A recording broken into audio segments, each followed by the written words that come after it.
Mi querido Samu, vamos a hablar sobre, para mí, uno de los temas de nuestra agenda más importantes que tiene que ver con el sur, con Chapadmalal, con el complejo turístico que quieren privatizarlo, sería la definición. Sí, exactamente. El complejo de los hoteles de Chapadmalal, esos históricos hoteles que tienen sus gemelos en Embalse de Río Tercero en Córdoba, que están atravesando la misma situación.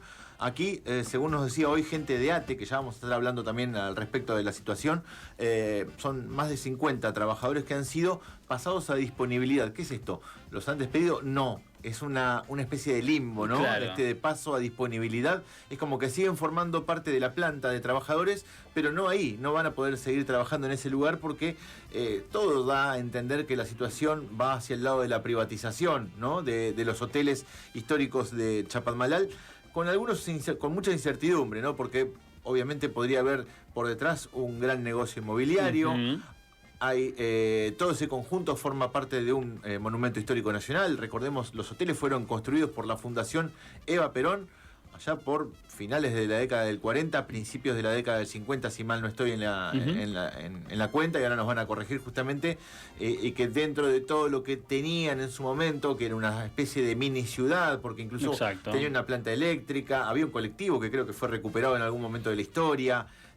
Bueno, el barrio San Eduardo que se forma ahí enfrente, donde los vecinos en su momento eran los trabajadores de la colonia, como se le dice también, el policlínico, que era donde, fíjate la historia, ¿no? No solamente daban el turismo social, sino que venían tantos chicos y chicas de distintos puntos cardinales de la República, en donde probablemente se les hacía el primer examen físico y clínico en ese policlínico de Chapadmalal, y la intención de aquel ministerio, de Carrillo en su momento, era tener cómo está nuestra población, saber cómo está la población argentina, y ese gancho del turismo social también servía para atraer a la gente. Vamos a hablar sobre esto, amigos, porque bajo la consigna Chapa no se vende, Chapa se defiende, nosotros vamos a sumarnos también a esa consigna de hablar, en este caso con Cintia Suárez, que ella es trabajadora de este complejo turístico del que hablamos en Chapadmalal y además coordinadora y guía del Museo Eva Perón. Cintia, buenas tardes, Valentín Belsa y Samuel Zamorano te saludan.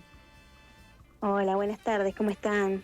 Gracias por comunicarse con nosotros. Por favor, un placer para nosotros. Bueno, sumándonos a esta consigna de Chapa se defiende, ¿cómo está la situación en este momento, Cintia, con este gobierno que abiertamente quiere privatizarlo, verdad?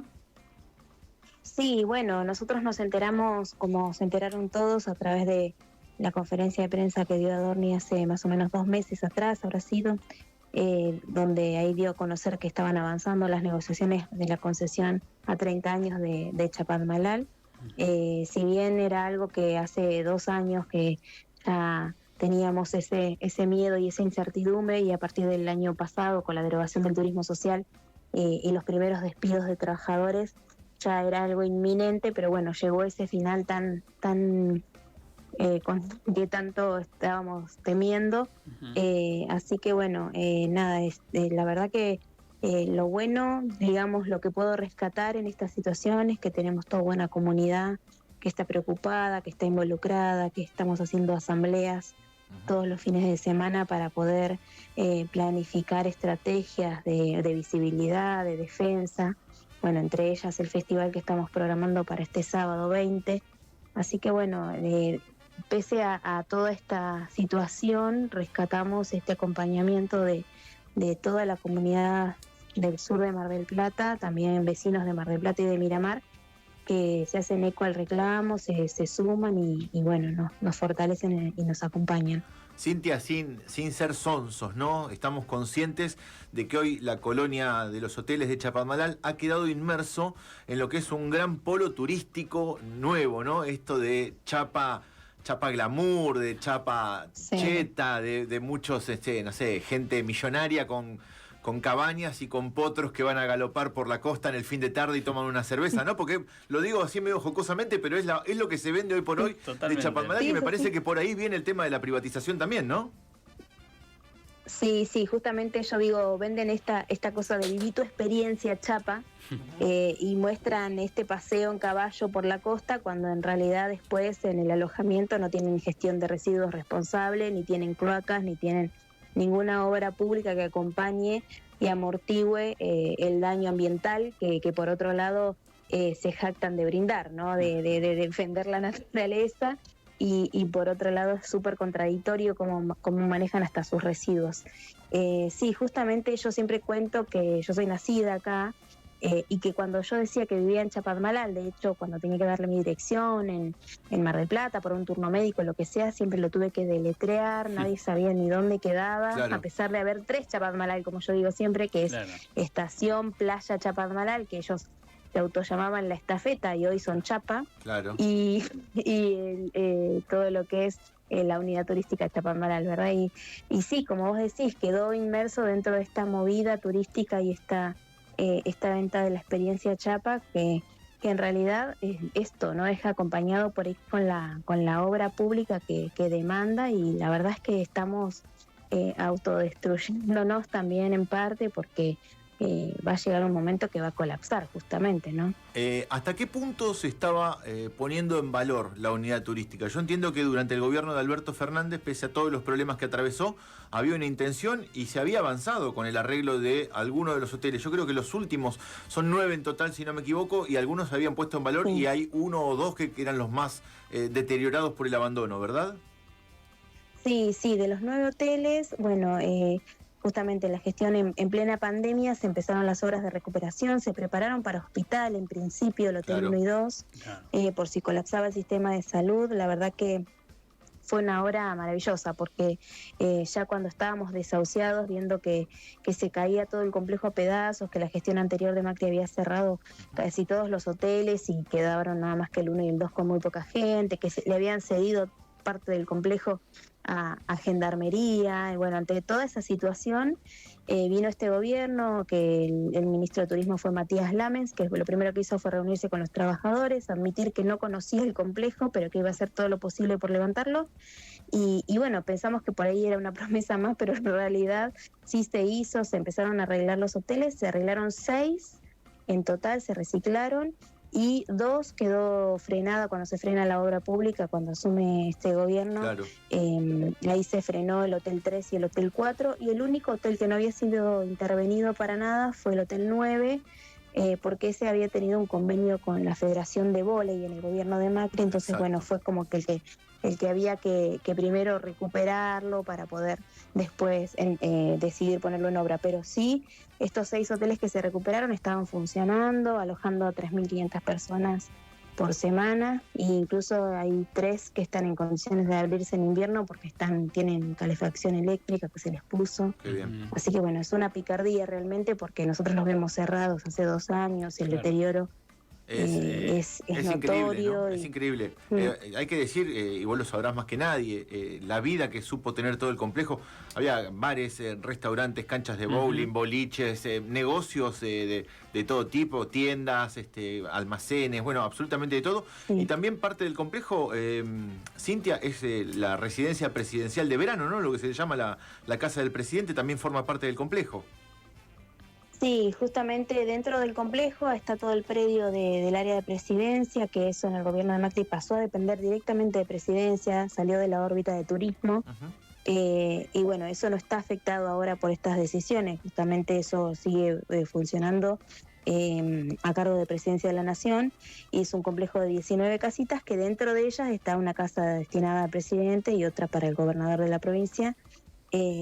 Pero bueno, ellos tampoco, el presidente no viene, no ha pernoctado acá. Claro. Pero sí, eso sí está conservado.